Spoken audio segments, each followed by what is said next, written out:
کیا بہنوئی سے پردہ کرے گی مسلمان عورت؟ کیوں نہیں کرے گی؟ رسول اللہ صلی اللہ علیہ وسلم نے اس کے بارے میں رہنمائی کیا دی ہے؟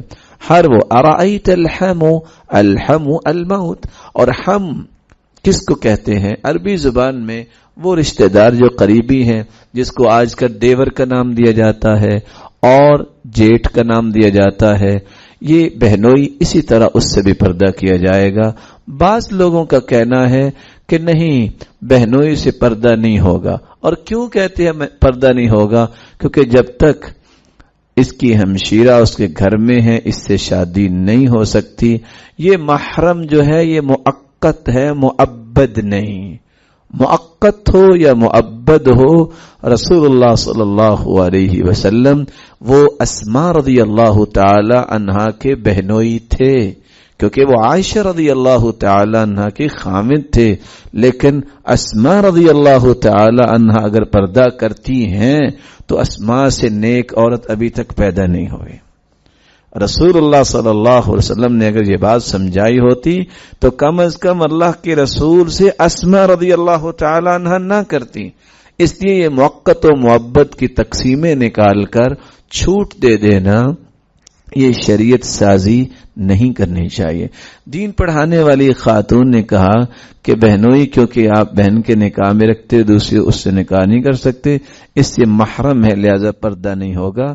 اللہ تعالیٰ اس کو صراط مستقیم دے۔ انسان سے بھول ہو جاتی ہے، اگر اس نے ایسا کہا ہے تو یہ ٹھیک نہیں ہے۔ ٹھیک کیا چیز ہے؟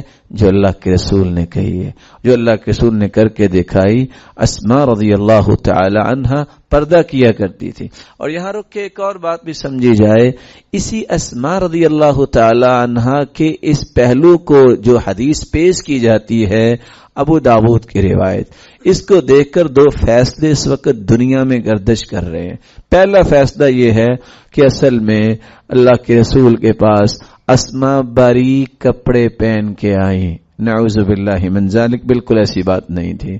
تو آپ صلی اللہ علیہ وسلم نے فرمایا، یا اسماء اذا بلغت المرأة المحیض فلا يرى منها الا هذين واشار الى الوجه والكفين۔ تو آپ نے فرمایا اسماء سنو، جب عورت بالغ ہو جاتی ہے تو پھر اس کا سوائے ہاتھ اور چہرے کی اور کچھ نظر نہیں آنا چاہیے۔ سب سے پہلی بات یہ روایت ضعیف جداً ہے۔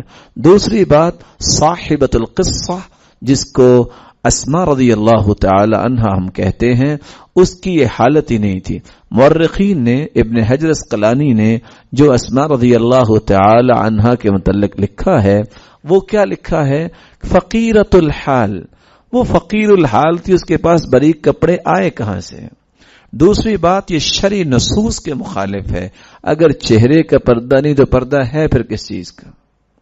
اگر چہرے کا پردہ نہیں، صحیح بخاری کی روایت ہے، جب صفوان بن معطل رضی اللہ تعالی عنہ جو ریئر گارڈ تھے، جب وہ قافلے سے پیچھے رہ گئے اور سامان اٹھانے کے لیے ان کی ذمہ داری تھی، جب دیکھا کہ عائشہ رضی اللہ تعالی عنہ سو رہی ہیں تو دیکھ کے کیا کہتے ہیں؟ انا للہ و انا الیہ راجعون، مومنوں کی ماں۔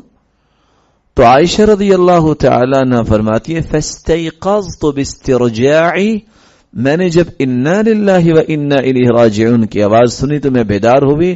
فخمرت وجہی بجلبابی، میں نے سب سے پہلا کام کیا کیا؟ اپنے چہرے کو جلباب سے ڈھانپ لیا۔ اور یہ بات طے شدہ ہے کہ عائشہ رضی اللہ تعالی عنہا سے تو کسی کی شادی ہو ہی نہیں سکتی، ماں ہے، لیکن انہوں نے سب سے پہلا جو پردہ کیا وہ کس بات کا کیا؟ کہ انہوں نے چہرے کو ڈھانپا۔